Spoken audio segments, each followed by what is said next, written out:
of all, thank you for having me. Very specific to this question, I mean, this is one of the most loved products that we have always had in India. And you're right, this product is getting back to India after a while. And so far, the response has been fantastic. Of course, the deliveries of the cars will only start towards the end of the year. We have started to take bookings, and we have some special news for our customers on two occasions. One, of course, we are completing 15 years in India. So for all our customers who are buying first 500 cars, we announced that they will get 2 + 3 years of warranty on the car. And also for the first 500 bookings, we also announced for our customers that they will get 3 years of service package complimentary. So it has been a amazing start on this car, and I really hope that we are able to get as many cars as possible so that we are able to satisfy our customer demands.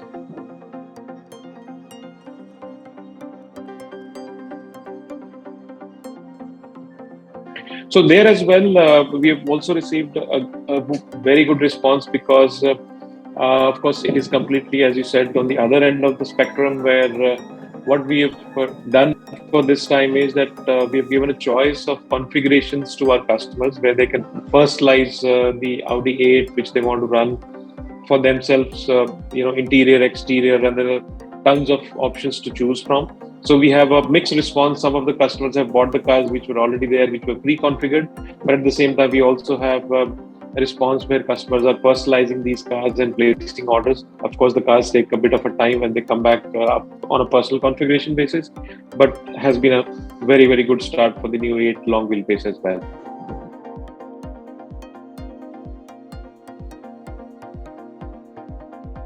So most of the customers, I would say, are buying the cars that are available. But let's say if you look at some kind of a percentage, so about 30% customers look for personalization of cars because they're willing to wait. But most of the customers, let's say the large part, are the ones who would want the cars immediately. So for them also, we have a choice available because we also do a pre-configuration of different kinds. So there is a pick and choose available for some customers. But I'm happy to share that most of the cars that we've sold,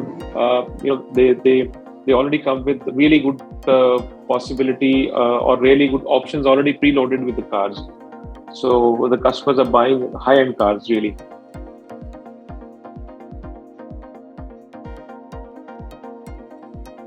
I would say in general, the situation is improving for sure. Whether we have completely come out of woods, the answer is no. And of course, this we being in a global company, there are multiple things that happen globally. I know you have your Russia-Ukraine war, followed by energy crisis, commodity pricing, shipment issues. So these things are constant today. But slowly but surely things are improving. I hope by end of this year or early next year, we'll have a complete normalcy, unless there is some new topic that we need to address.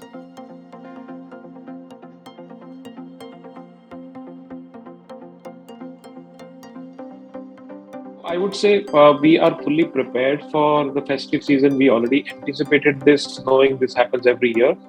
We did plan a good supply of cars during these 4 months of September to December.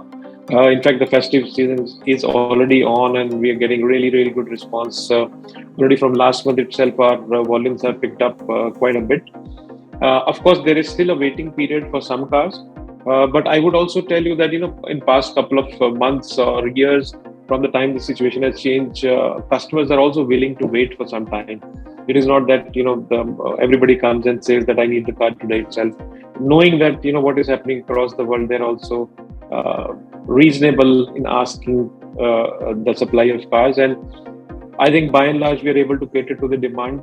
But there is still a waiting period for cars between 1 month to 6 months, depending upon what model is being chosen by the customers. But we are well prepared. And there is also a good pull from the market. So it's a combination of both. So I'm quite confident in these 4 months we'll do very well.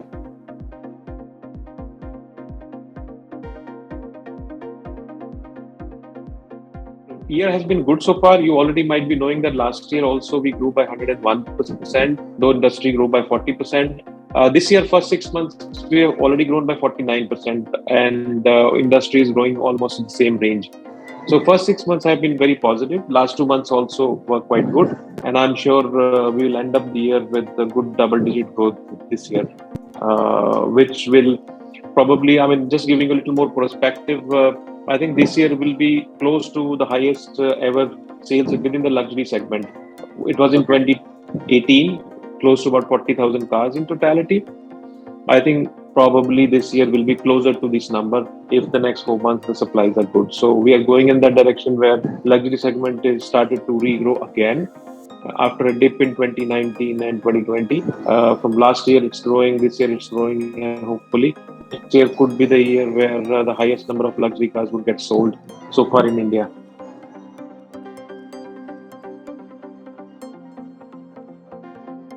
For me, to back on the top is if I have the happiest customers, and that is going to be our endeavor. Not, the winning is has to be holistic. We have to win, but holistically, and we have to be number one in customer satisfaction. We have to be doing sustainable business in the country with for our partners, for our own selves, and success of numbers is just one of the parameters of success. So we will continue to work hard. Of course, numbers, everything is looked upon when you look at what you're achieving in terms of numbers. But this, of course, is a focus for us. We have launched multiple products. We started the year with Q7, followed by A8. Now we have already announced Q3.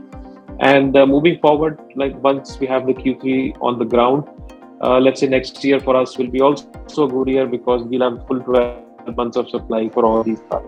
So once our product line is now complete, I'm looking at not only this year but also coming years of solid growth.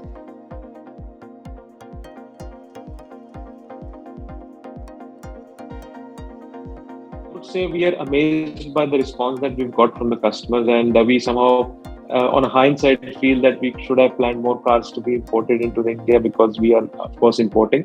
But most importantly, we have 5 models that we launched in India, so customers have a choice of an electric sports car, customers have a choice of SUVs, customers have choice of Sportback version, and also the 2 different kind of battery packs.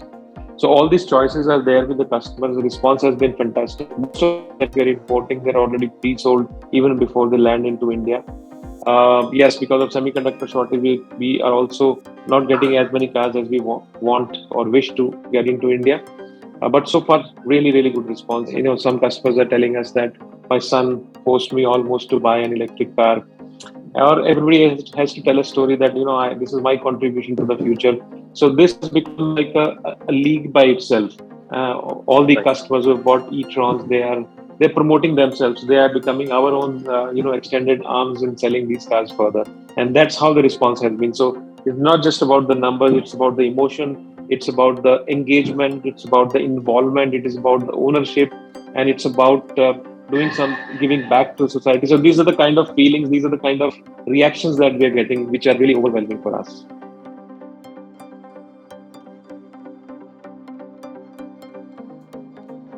You already know that Audi globally has decided to be a fully electric car company by 2033. That means over a period of time, we will move into that direction. But still, you can imagine there are still 10 years to go before we reach that point. But gradually, we will move in that direction. And also globally, we've already announced that we'll have 20 electric cars by 2025. So some of those models will also make into India. But the larger question is, and when we start to making electric cars in India, now this is something which is a constant evaluation. Whenever there is a positive business case, we will continue to look at this, and like it will be always a question of when we do this, not if we do it. So we are looking forward towards this. Also, coming back to the topic of charging infrastructure, I think this is one of the major topics that needs to be addressed, especially the high speed charging infra on the major highways, because most of our cars have, let's say, the range of 400 kilometers plus. So you don't really need this in a city. We can overnight charge and but the major apprehension customers do have is when they travel into city, and there we need high speed charging infrastructure. We are doing our bit. 100 is not much in India because we are a very large country. So at most of our dealership, our group dealership, we have installed these chargers. Many of them are AC chargers, but them are all DC kilowatt chargers, which charge very, very fast. So whatever contribution that we can do from our side, we are doing. Apart from making available our app to all the customers, whether they're Audi e-tron customers or anybody, which they can download our My Audi app and they can see where the chargers close by to their locations are. So we are trying to contribute from our side. At the end of the day, electric mobility in India has just started and it's a journey. It's not that we've reached a destination, but everybody has to come together, contribute, which is happening. And I think next couple of years, you will see a good traction on electric mobility.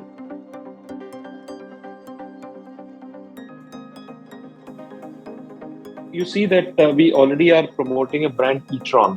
So like we have ICE engines, we have A versions, A4, A6, etc. And then we have Q models. On the electric mobility side, we have e-trons. So you will see multiple version of e-trons that will come by. So whether you relate them to Q3 or Q5, that's a matter of discussion. But you will see in the coming years multiple namings happening on the e-tron batch. So we are focusing a lot on promoting this brand e-tron. So it will not just be one car, but there will be multiple cars. So they will be falling in this vertical of electric mobility e-tron. Electric mobility journey for the whole world started a few years back. I think we are all evolving and we are all seeing which models will make sense, which country. Of course, there is also globally limitation for everybody on the number of models which are available to choose from. But everybody is moving in that direction. So as and when we have new products available globally, we will also try to get them in India if they make a positive business case. So we are ready for sure because of the acceptability that we see from the customers. Of course, it's a transitionary phase. We'll take a couple of years before we become mainstream in electric mobility. But things are changing much faster than we anticipated. So you will see electric mobility to be success in India much faster than we all anticipated 2 years back or 1 year back. With every passing 6 months, 1 year, our confidence levels are only going up and the acceptability of the customer is only moving in a positive direction.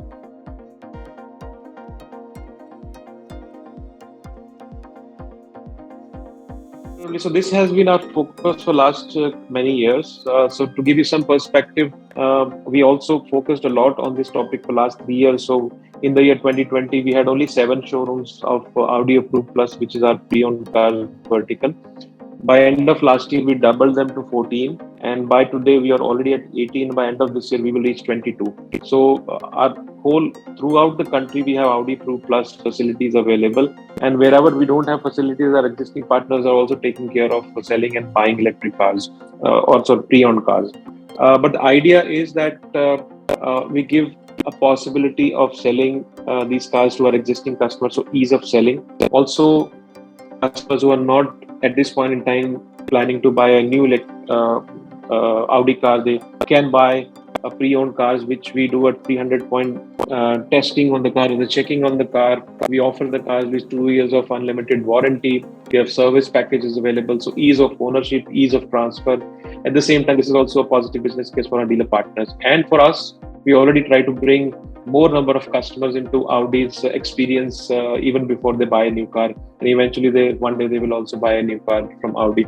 So I think it's a whole a very positive scenario as far as Audi goes. In general, also you will see in last couple of years the pre-owned cars business moving from unorganized sector to much more organized sector.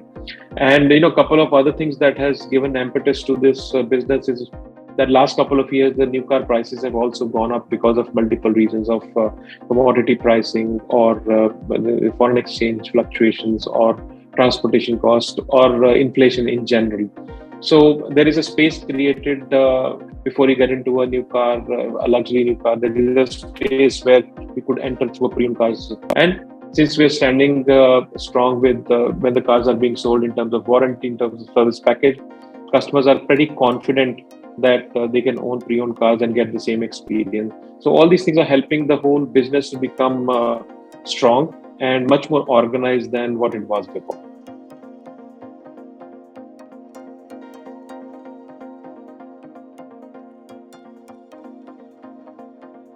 Absolutely right.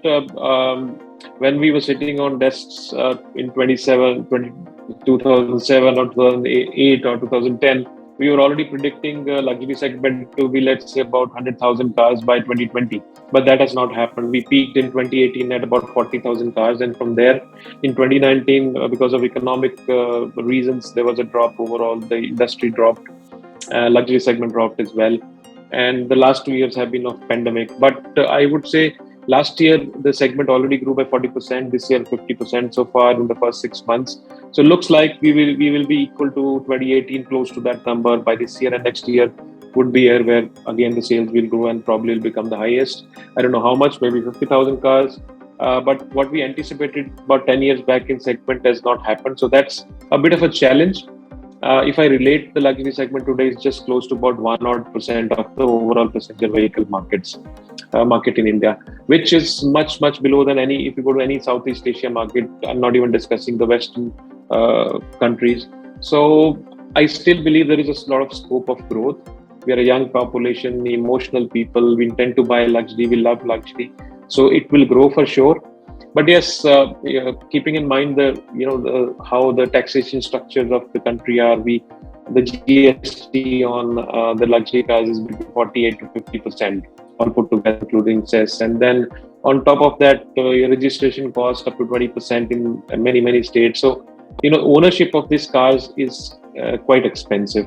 And otherwise, if you see in general the rate of interest, if you see globally, in many countries it is in the range of 2-3%, where people, when they borrow to buy the luxury cars or any car for that matter, and these rates are 8, 9, 10% in India. So in general, the cost of ownership of the luxury cars is much higher in India, and our customers are very well traveled. They know these cars costs what in neighboring countries or the countries in Europe. So there are these factors which keep this sales, I think, suppressed. But I'm sure some point in time things will turn, and the luxury segment will grow multifold. But we are positive.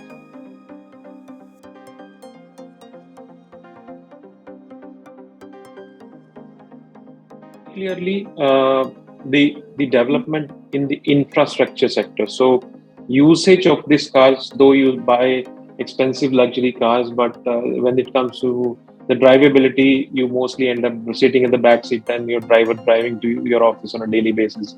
But what is happening, especially after the pandemic, the driving, when we are interacting with the customer, in general, the personal driving has gone up for all the customers. So also because there was less international traveling, there was also a lot of domestic traveling of the family happening within India. So I think usage of the cars more than it was before for personal or the family travel, local travel within India, so holidaying within India, the development of roads. I mean, you can imagine now the national highways are doubling in from last many years. They're doubling in terms of the number of kilometers of national highways, and they are really international level of highways that we have now. Also, state highways becoming better and better.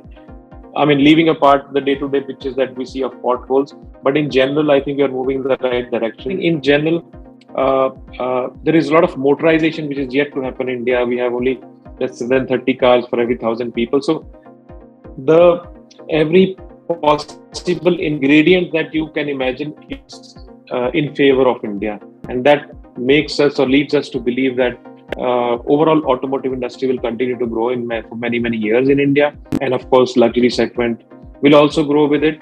And of course, if the taxation duties or registration costs, they are reasonable, it can actually multiply many fold quickly.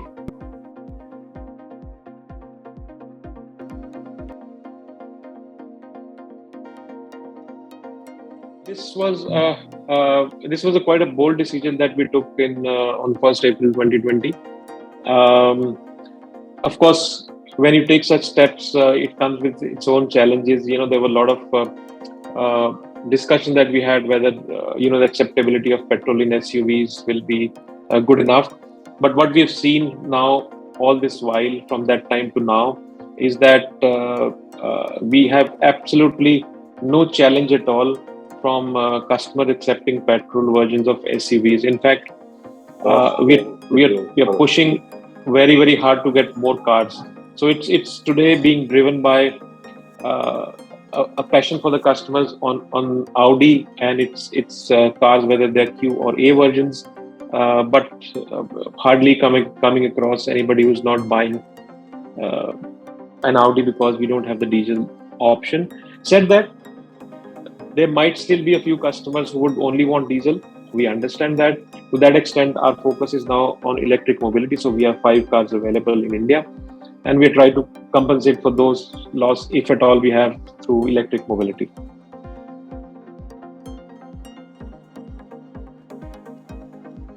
Deliveries we are going to start from the end of this year, and thereafter we expect the supplies to be smooth.